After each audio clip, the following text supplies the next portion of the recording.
how to cancel a transfer on Royal Bank of Canada. Hi everyone, welcome to today's tutorial. In this tutorial, I'll be showing you how you can cancel a transfer on Royal Bank of Canada. To do this is very simple, okay? The first thing to do is to open your web browser and then type out royalbank.com. Then you'll be directed to the personal banking page, as you can see on my screen.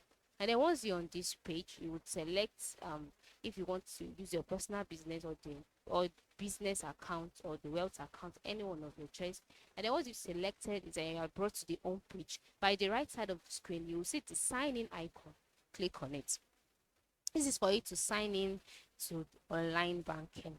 Okay. So once you're on this page, you'll be asked to enter your username, and you can save your username if you want to. Then you click on next. I cannot go beyond this because I do not have an account with Royal Bank of Canada, because I am not a Canadian.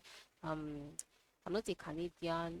I'm not a Canadian. So just follow the steps that I'll be listing out in this video. So once you've signed in, or you are on your accounts page, from the account summaries page, go to the links on the right side and then select pay bills and transfer forms.